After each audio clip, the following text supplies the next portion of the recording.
We are discussing engineering physics, and under engineering physics we are talking about crystallography. In the last session under crystallography we tried to understand about the unit cell and lattice parameters. Now crystals are basically classified into basic 7 categories or 7 systems on the basis of shape of the unit cell or lattice parameters. Now these are classified in terms of lengths of unit cells and the angle of inclination between them. Based on those two, the 7 categories of crystal categorization are something like cubic, tetragonal, orthorhombic, monoclinic, triclinic, rhombohedral and hexagonal.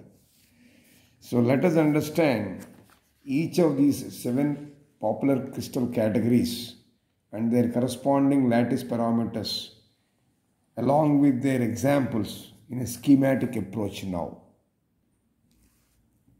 The first category, cubic type of crystals, where the primitives, all the 3 primitives A, B, C, all the 3 primitives are equal, and orthogonal, basically the lattice parameters, one of the lattice parameters are the interfacial angles, that is alpha, beta, gamma, all the 3 are equal to 90. In such case, the crystal may look like this.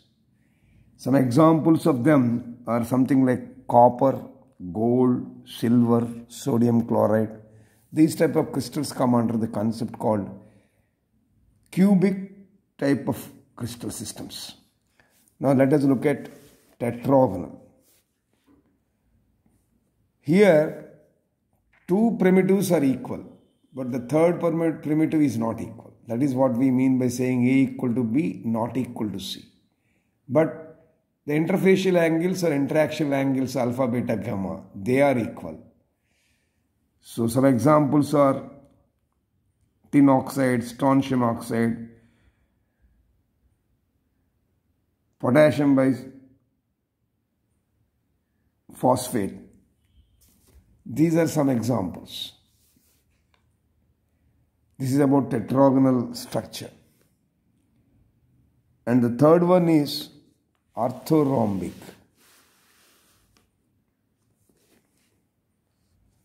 Here no primitive is equal. It means A is not equal to B, B is not equal to C. But the interaction angles alpha, beta, gamma are 90. So you have examples like barium sulfate, potassium sulfate, strontium sulfate, lead carbonate. These are some examples for orthorhombic type of crystals. This is the third type of crystal. And the fourth type is monoclinic type of crystals. Here the primitives are not equal, the interfacial angles also not. Third one is not equal. That means 2 of the interfacial angles are equal to 90, but that's not equal to the third one. Third one is having a different angle. But the primitives are not at all equal. In such case, the crystal structure is what is known as monoclinic. So, of course, with the help of a geometrical instrument, you can draw and implement these angles and sizes. You will have a correct structure.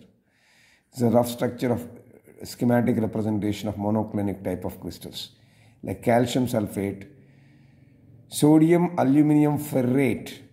These are some examples for monoclinic.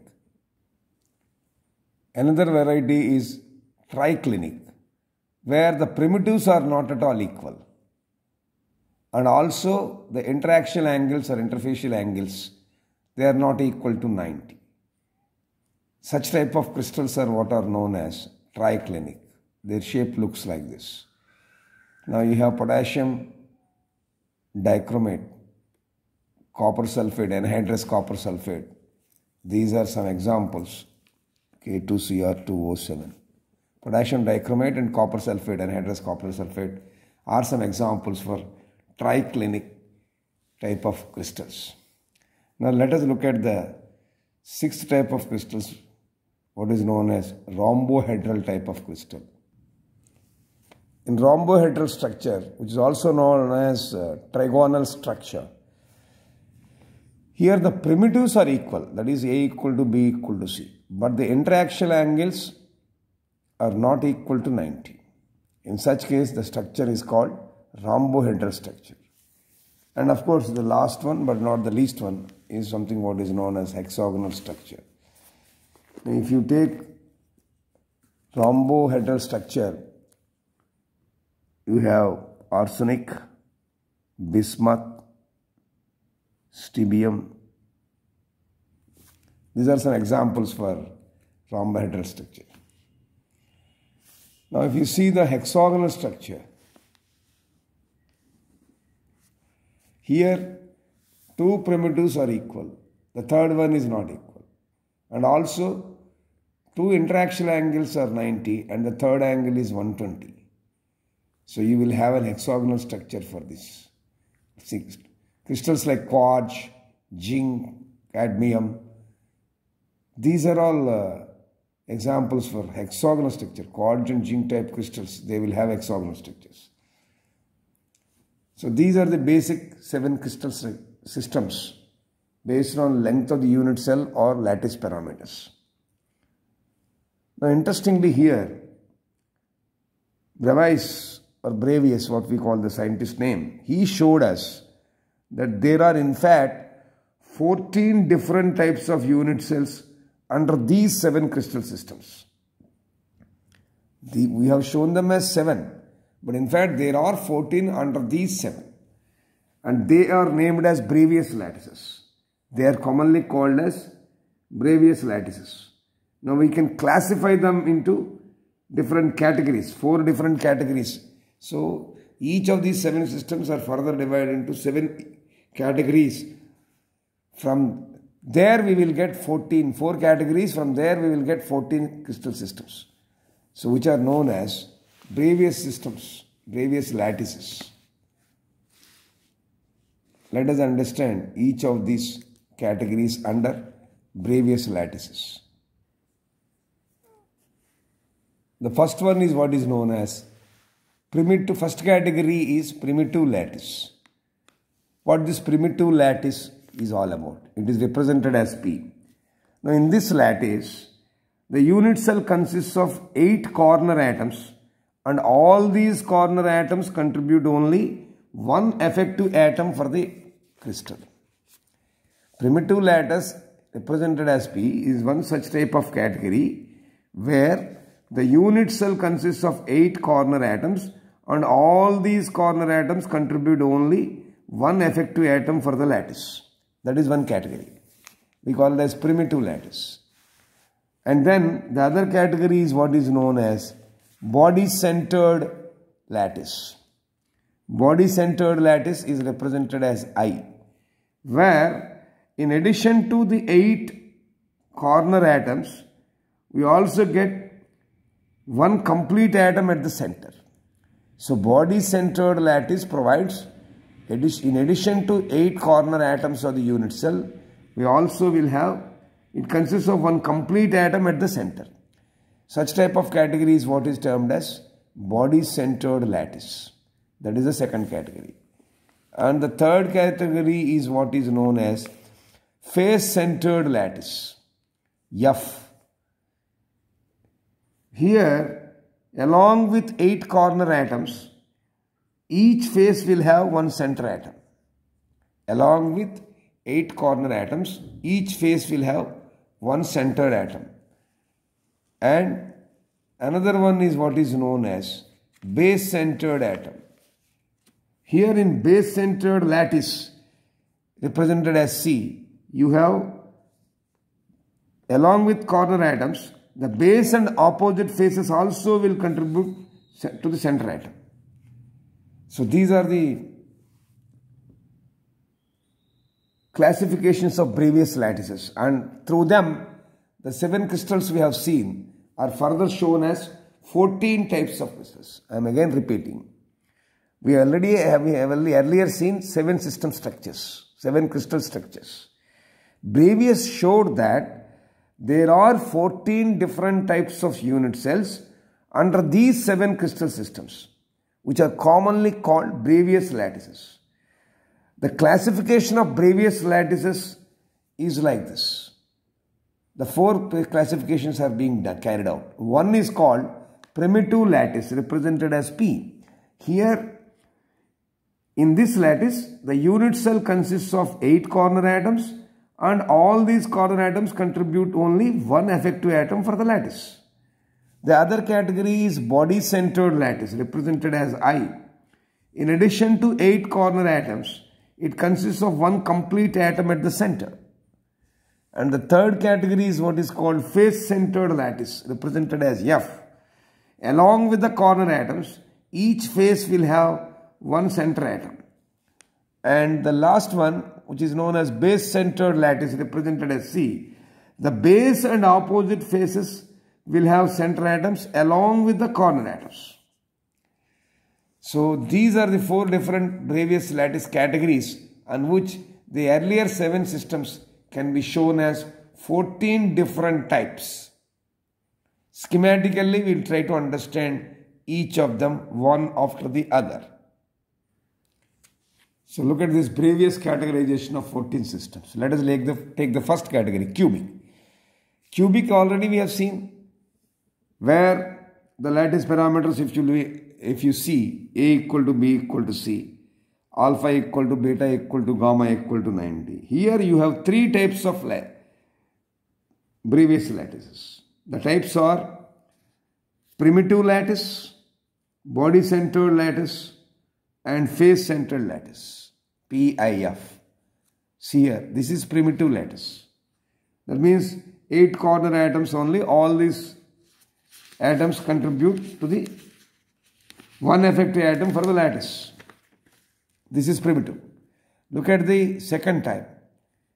Second type is body-centered lattice. That means you have additional 8 corner atoms. In addition to them, each face will show one center atom, common.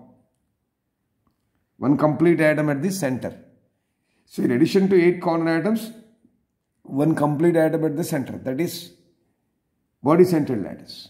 Now in the face-centered lattice, the third one, along with 8 corner atoms, what we will have, each face will have one center atom, like this.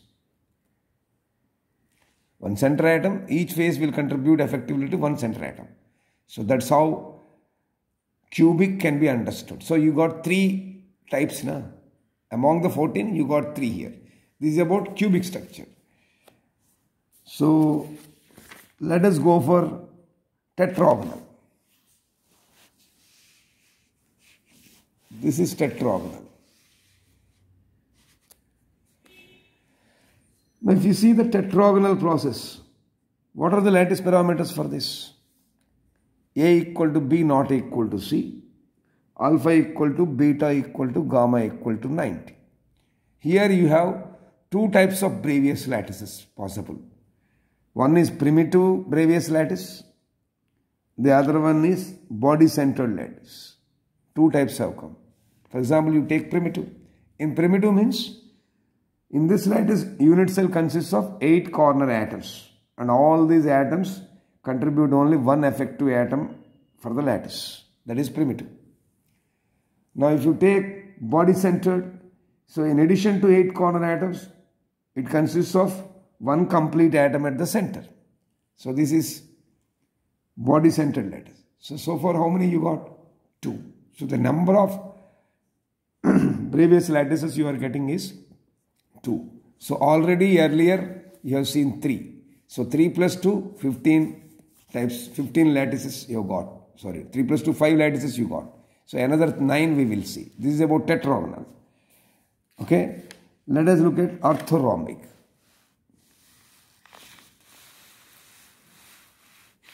If you see orthorhombic, interesting features can be understood. Now in orthorhombic, what are the lattice parameters? Lattice parameters are A not equal to B not equal to C, but alpha equal to beta equal to gamma equal to 90. In orthorhombic crystal system, Bravais lattice you see, you got 4 types. All the 4 types will be seen. You will have PIFC, That is primitive, body-centered, face-centered and base-centered.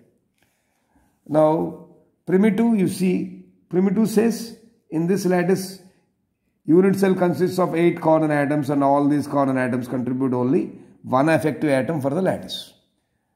Now, I basically is body-centered. That means in addition to 8 corner atoms, it consists of one complete atom at the center.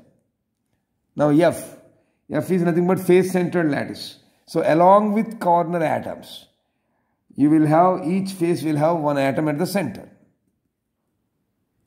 So, all these 8 corner atoms, each face will have one atom contributing to the center. Already center atom will be there, each of them will be contributing effectively one atom.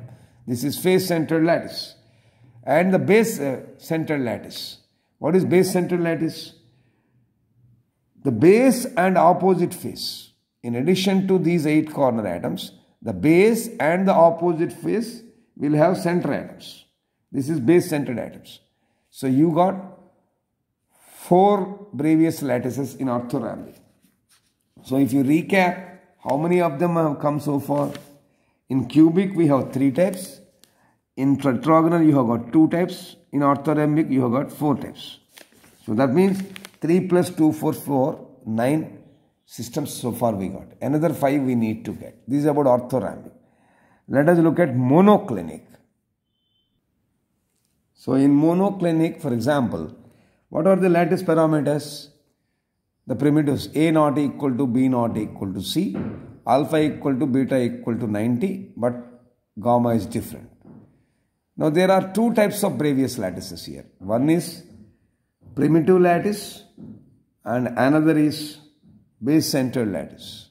Now what is primitive lattice? As told you earlier, this lattice will have, unit cell will be consisting of 8 corner atoms and all the corner atoms contribute only one effective atom for the lattice. That is primitive lattice. Whereas if you take base-centered lattice, then what you will have? Opposite face. That means the base and the opposite face will have center atoms along with corner atoms. So you got base-centered lattice. That is the second category. So therefore, monoclinic contains 2 types of Bravais lattice. So how many so far? In cubic we got 3 types. In tetragonal we got 2 types, 3 plus 2, 5. In orthorhombic we got 4, 5 plus 4, 9. In monoclinic we got 2, 9 plus 2, 11. Right? Let us look at triclinic.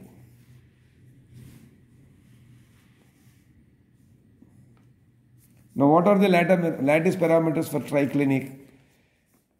A equal to B equal to C, A not equal to B not equal to C, alpha not equal to beta not equal to gamma not equal to D. None of the interfacial angles are orthogonal. Now this type of lattice triclinic crystal produces only one type of cell, unit cell, that is primitive cell only. So what is primitive cell? Basically, primitive cell is basically gives you 8 corner atoms and all these corner atoms contribute only one effective atom for the lattice. So that is about triclinic. Okay. And now let us understand rhombohedral.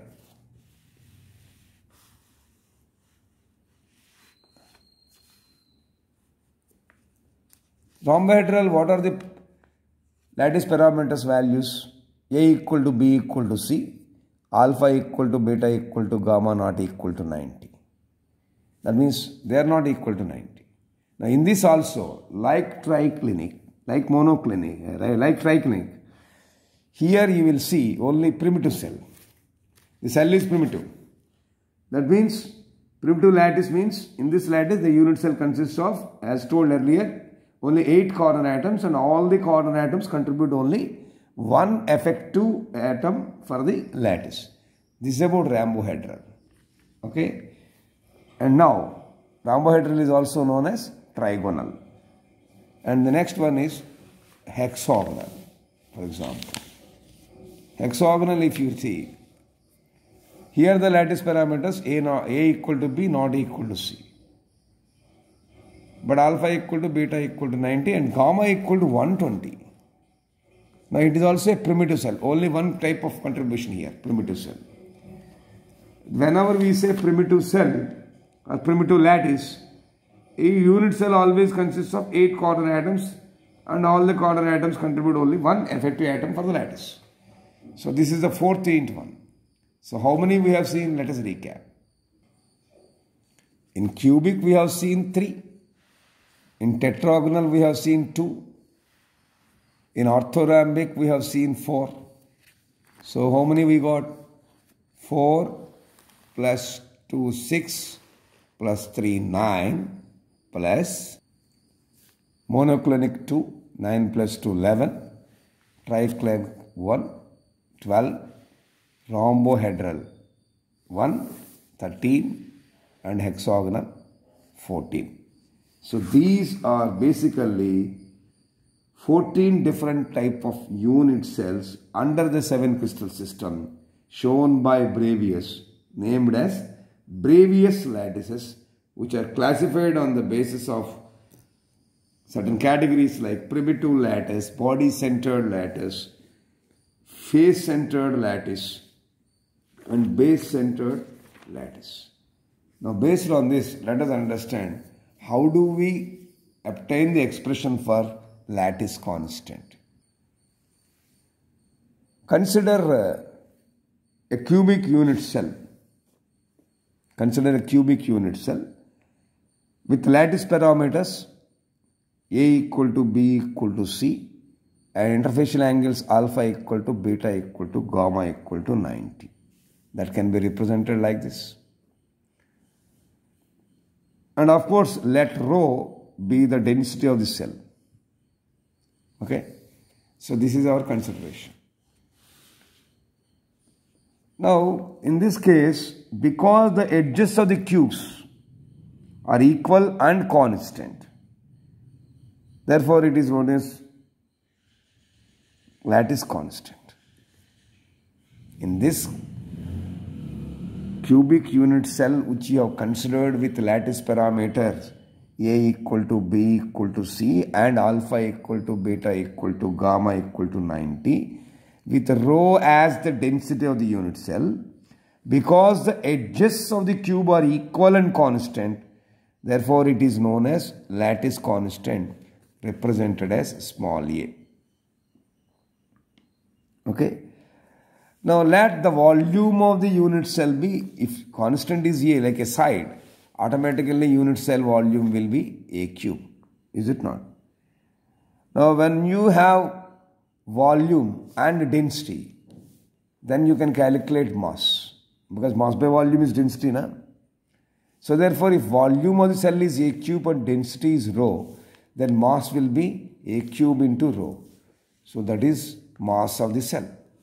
Mass of the cell is found to be volume into density, because mass by volume is density. Cross multiply that, you will get mass of the cell. Got it? Now, the molecular weight, if you take, let M be the capital M be the molecular weight of the unit cell, and we know Avogadro number represented as Na. So that hypothesis we will take. If the molecular weight of the unit cell is taken as M and Avogadro number is taken as Na, then this ratio will give us mass of each atom in a unit cell. Is it not? With molecular weight and Avogadro number, we can obtain a ratio between them which shows mass of the each atom in the unit cell. So therefore, from this we can say mass of the unit cell you got like this, M by Na. Okay. Like that, assume in this cell there are n number of atoms in unit cell. This is for one atom. Assume that there are n number of atoms. Let n be the number of atoms in the unit cell. Then you can multiply this with mass of each atom into n number of atoms. Mass of each atom into n number of atoms. That will give you mass of the cubic unit cell. Na? So therefore, by taking the product of these two, that is mass of each atom into number of atoms, we can arrive at mass of the cubic unit cell as N into M by Na. Let this be equation 2. Right? Now look at equation 1. That is the mass of the cell. This is the mass of the cubic unit cell. Now this is the mass of the cubic unit cell. This is also mass of the cubic unit cell. This is in terms of atoms. This is in terms of volume. Both are same only, na? So from equation 1 and 2, left hand side is same. So therefore, equate these two equations. Since left hand side is equal, equate the right hand sides. So you will get A cube rho is equal to Nm by Na. Right? Now you want lattice constant. That means A value you want. So you can cross multiply. By interchanging, you will get A cube as Nm by rho Na. Nm by rho Na. Therefore, A will be cube root of, you can write as 1 by 3. Absolutely no problem. So, therefore, lattice constant is equal to N into M by rho Na whole power 1 by 3. So, this is the expression for computing lattice constant. So when we look at the crystal structure of materials, apart from 6 lattice parameters, that is primitives A, B, C and interaction angles alpha, beta, gamma, we need to know some more important parameters for the description of the crystal structure of materials. In fact, there are 7 important parameters that are to be understood. Already we have seen density, rho value. From lattice constant, we can get rho. Apart from that, other important parameters are also to be understood. One of them is what is known as effective number of atoms per unit cell. What is this effective number of atoms per unit cell? This is nothing but total number of atoms in a unit cell by considering the contribution of corner atoms, center atoms, and face-centered atoms. All the atoms have to be counted. That means effective number of atoms per unit cell is the total number of atoms in a unit cell by considering the contribution of corner atoms, center atoms and face-centered atoms. This needs to be understood. And another one what we call as atomic radius. Atomic radius is represented as R. It is half the distance between any two successive atoms in a crystal. This is atomic radius. And the other important parameter we need to understand is what is known as coordination numbers. What is coordination number? Coordination number, which is represented as N, is a number of equidistant neighbors that an atom has in a crystal lattice. Coordination number, which is nothing but the number of equidistant neighbors that an atom has in a crystal lattice. That is what is to be defined as coordination number. And another important parameter we will try to focus is to understand something called nearest neighbor distance. Mathematically, it is double the atomic radius. But nearest neighbor distance is represented as 2r. Nearest neighbor distance is nothing but the distance between two nearest neighbors in the crystal lattice. Nearest neighbor distance is nothing but the distance between two nearest neighboring atoms in a crystal lattice. That is what is known as nearest neighbor distance. And of course, another one we will focus is what is known as atomic packing factor. Very, very important, known as APF. What is atomic packing factor? Let us understand. It is a ratio. Atomic packing factor is the ratio. It is the ratio between the total volume occupied by the atoms or molecules in a unit cell to the volume of the unit cell. Atomic packing factor, known as APF, is the ratio between the total volume occupied by the atoms or molecules in a unit cell to the volume of the unit cell. So, total volume occupied by volume of the unit cell. Now, how do you get total volume occupied? So, that is total volume occupied by the unit cell is nothing but numerator. The number of atoms present in a unit cell multiplied by volume of one other atom.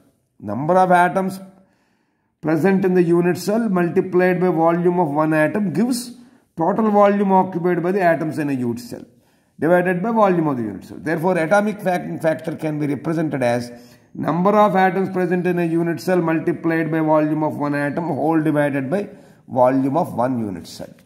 And of course, the other one is what is known as interstitial space, or otherwise known as void space. Interstitial space is nothing but the empty space available in a crystal lattice with atoms occupying their respective positions. This is what is known as interstitial space or void space. The empty space available in the crystal or crystal lattice with atoms occupying their respective positions is what is known as interstitial space or void space. And density we can calculate. A cube we got earlier. So from there, from lattice constant, you can get the density of crystal lattice rho equal to Nm by A cube Na, where N is the number of atoms in a unit cell, M is the molecular weight, Na is the Avogadro number, A is the lattice constant. Now, if you summarize the session, in this session we tried to understand based on the 6 lattice parameters like primitives and interaction angles, we have seen 7 crystal systems. And from the 7 crystal systems, we have looked at previous lattices, which are nothing but 14 different types. Under these 7 systems, based on 4 categories, namely primitive lattice, body-centered lattice, face-centered lattice, and base-centered lattice. And thereafter, we tried to obtain the expression for the lattice constant. And then, to describe the structure of a crystal material, we considered other important parameters like effective number of atoms per unit cell, atomic radius, coordination number, nearest neighbor distance, atomic packing factor, interstitial space or void space, and density of the crystal lattice. Based on this, we shall further discuss the types of crystals like simple cubic crystal, body-centered cubic crystal, and face-centered cubic structures. In detail, we will try to study and understand the structure of a three-dimensional molecule like sodium chloride to have a better idea. That is what we are going to see in the next session.